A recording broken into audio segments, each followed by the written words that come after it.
Welcome to the Confident Host podcast with me, Kay Gibbs. If you're a holiday let host or co-host looking for more bookings, more efficiencies, and to get ahead, then you are in the right place. Each episode brings you practical tips, real stories, and expert advice. On today's episode, it's me chatting your Airbnb listing and some quick fixes that can start to optimize your listing for you. So let's get started.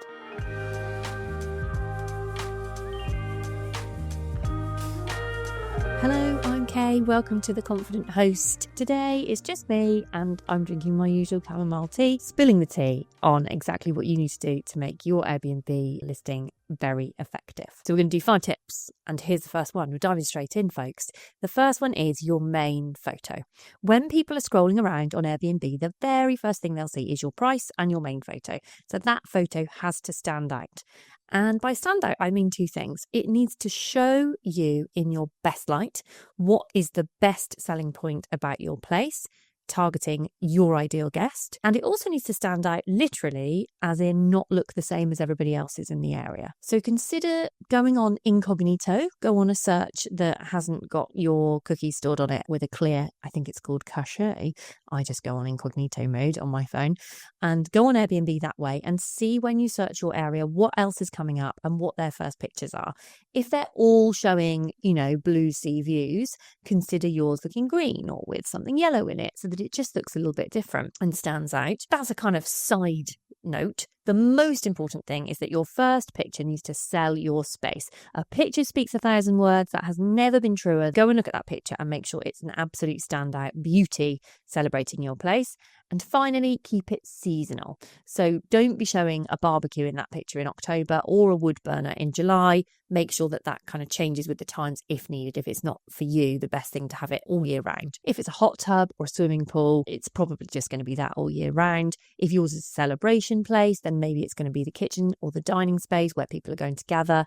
And if it's a cozy studio, then it might just be a beautifully made king bed looking sumptuous and lovely to relax in. Tip number 2 is also photographs, which isn't a surprise really when we think about marketing being so much led on how things look these days. And this one is about your first 5 photos. And 5 is very specific in this instance because on Airbnb, when people are looking, they will see a band at the top of your listing of your first 5 photos. That first one we've discussed will be biggest, and then there'll be 4 slightly smaller ones filling the space next to that. So those first 5 photos are likely the photos people will look at if they click on your listing, showing a little bit of interest, and you've got a moment to captivate them. And that moment comes through those first 5 photos. So here's what not to do. Don't repeat the same image 5 times. Repeat a very similar image of the same thing 5 times. Do instead use those 5 to show 5 different assets that your space has. Maybe it's 5 different rooms. Maybe it's some of the interiors, exterior photo and the garden. Maybe if one of your most important unique selling points is the area, perhaps one of those 5 is the beach that's nearby, or is the mountain that's just round the corner, or indeed the theatre if you're a city break. But they are crucial. Each of them should show something unique so that you're taking that space and using it for 5 different things. Don't waste it with filler shots. They need to be great pictures of each different thing. So that's your photos covered a bit. If you're looking to do a full deep dive into what photography works on your listing, what's less effective, what to look at in terms of order, how many photos to include, all that kind of thing, then a listing review is for you. I will complete a full review of everything you're doing on your listing, all of the areas I'm talking about here today, and so much more. And you will get personalised, detailed feedback with examples that you can action straight away. Have a look on my website, www.kaygibbs.com, and have a look at the tab that says Work With Me to see about my listing reviews. They are game changers and you will make your money back in 1 or 2 bookings. We're moving on then, folks, to tip 3. And tip 3 is about your title. So the first thing people are going to see is the photos, and the next thing they're going to see is this title. It's probably the only bit of text that the vast majority of visitors to your area when they're scrolling around on the map are going to see, and a lot of the people who just hit your listing are going to see. They won't go on and read the description.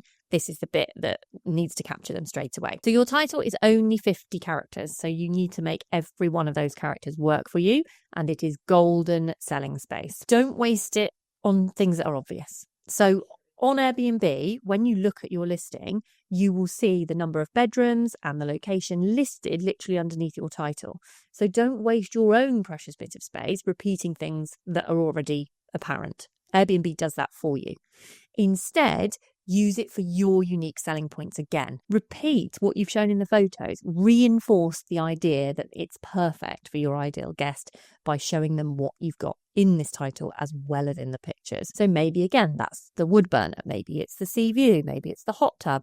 The fact you're 5 minutes from the beach. Perhaps it's the free parking. Anything that makes your place special and ideal for your ideal guest should be going in here. Just like with your photo, you can change this seasonally. So things like barbecues and beaches and wood burners, perhaps you might want to edit them slightly.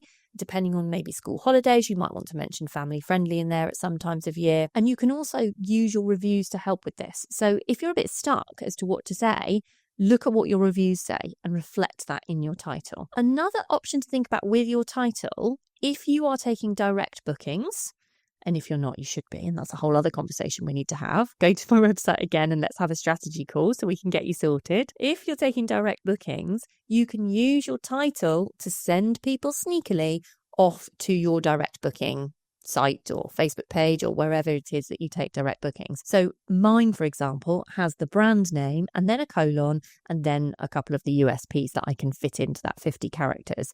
But that's a great tip for sending people in your direction if you're looking for direct bookings. It's time for an ad, but the ad is actually from me. I'm here to tell you about Airbnb Accelerator, or ABBA for short, and I'm asking you to take a chance on me, see what it is there, and join me for Airbnb Accelerator in January. Now, depending on when you're listening to this, when you go to www.kaygibbs.com/ABBA, you will either come up with a sign-up sheet so that you can get on the early birds list, or you'll have a full page of info that you can actually buy and get on board. It's for you if you've been listed for a little bit and you feel like it's time to optimize your listing. Maybe you've lost momentum. Maybe you go on there and make changes and you just don't really know why you're making them and what you're doing. We're going to give you purpose. We're going to give you confidence. We're going to take every element of your listing and upgrade it, not just now when we do it, but so that you'll know what to do going forward too, and you'll understand why you're doing it. My coaching groups are transformative. And you will not only gain confidence, but bookings. And once your first one's in, you've covered the investment. Airbnb Accelerator. You bring the listing, I'll bring the plan. Tip number 4 is your calendar. Now, this tip particularly applies to people who are coming away from an agent and starting to list independently, because it's those folks where I see this most commonly. And this is also a thing that I spot when people say to me, I'm just not getting bookings. I'm not getting bookings. This is the number one thing I say to people to change, and it will have a huge impact. And it is this: have a 2-night minimum set for weekends when you're not in high season. I mean, by all means, have them for high season if you want to, but have that 2-night minimum. Have 3 nights in the week, absolutely, but have a 2-night minimum set for weekends. Now, the reason for this is that on Airbnb, the most common search made is for weekends, and a weekend is 2 nights. If you have a 3-night minimum set on a Friday and Saturday, you simply will not show up on those searches. And it's important to get your head around how Airbnb works. It's not a catalogue that people are browsing through and they'll go, oh, well, I was only going to book for 2 nights, but actually, now I've seen this lovely place, I'll book for 3. It just doesn't work like that. They will put in what their search criteria are. And if you don't meet those search criteria, i.e. you don't accept weekend stays for 2 nights, you simply will not show up. So you don't get the chance to show them how brilliant your place is and how much they would love it. Now, I know what you're saying. You're saying, no, Kay, that won't work for me. The cleaner can't go on a Sunday. I can't go on a Sunday. We can't do that because we can't afford it. It costs too much. The changeover costs too much. So there's 2 solutions to that. The first is it doesn't matter that it doesn't get cleaned on a Sunday. Leave it for the night. No problem. In fact, it's a bonus because with a week or 2 to go, you can say to the guests, oh, actually, we're able to offer you a late checkout. Now, you've known all along you weren't going to book the Sunday night, but that's a bonus for them. So they feel like they're getting even more for their money. And when we talk about money, you charge more. So think about what it was you were charging for that 3-night stay and make it broadly the same for a 2-night stay. There's loads of ways you can do this on Airbnb. There's discounts and fees and lots of things like that that I can help you with. But that's the thing to do. Make it more expensive for 2 nights and then you make the same money, but the guest only stays 2 nights. I mean, maybe it's a 10 or less. It doesn't matter, but basically the same price. So you're not doing yourself out of any profit. In fact, you might even make more because it's a shorter stay, so they're going to have the heating on a bit less. Tip number 5 is just to complete every section. When you're working on Airbnb, be a bit curious. Have a good look around, find all the different sections there are. There's loads of them, and complete them, fill them in. The only one I would say is not worth giving too much of your time is the neighborhood section. It can help with search results, so it's good for your SEO. But in my experience, guests don't actually read it. It's really important to have a separate guidebook that you're going to send to them. But all of the other sections are really worthwhile filling in, particularly if you're new, because people are going to be looking around going, is this host really invested? So think about captions under your photos. Think about your profile, because that's going to be really important, especially before you've got reviews. And guests are booking from a person, not a faceless account. People don't go on Airbnb to book a hotel. They go on Airbnb for that personal experience, to get to know who you are and to have that kind of extra personal touch. All of the description that you can fill in about your property is also really important. So sometimes I go on listings and the your space section, where you get to wax lyrical about your place, you get to give loads and loads of detail, isn't kind of fully completed. So just take the time to go through it and complete all of that. Now, again, if you're looking at it and thinking, look, hey, I don't know what I'm supposed to write here, I don't know what's going to be optimal, that's where a listing review is exactly what you need. That will really benefit you and pay back dividends for sure. A last thing I wanted to talk about on here is myths. There are often myths talked about in Facebook groups, in hosting groups, even on Airbnb hosting forums sometimes, about some of the things people say they'll do to make their listing successful. And I do not proclaim to know the inner workings of Airbnb's algorithms, but what I do proclaim is that through my own listings and hundreds of listings now that I've worked with clients, there are some very clear patterns and there is some clear logic to be applied. One of the things that I see people seeking, particularly on Facebook actually, is to be added to other people's wish lists. Wish listing is a feature that you can do on Airbnb when you find somewhere that you like, but you don't want to book it today, but you do want to recall it for next time. We know that the Airbnb algorithm wants to show properties to guests that people will book, right? We know that if we therefore are being seen by guests and they are not booking, that is teaching the algorithm that our place isn't bookable. The algorithm will therefore show us to fewer people. Now let's apply that to this wish list concept. We're sending out a link of our Airbnb listing to the world, let's say on a Facebook group. This particularly happens on American Facebook groups, and people are going to go and click on that. Now some people are going to click on it, not even wish list, and just back out again. What is that telling the algorithm? Some people are going to go on it, click wish list, but never book. What is that telling the algorithm? It's teaching the algorithm that your property not only doesn't book, but people will visit the Airbnb website and your listing is so bad that it will send them away and they won't book anywhere. So that just logically isn't a great plan.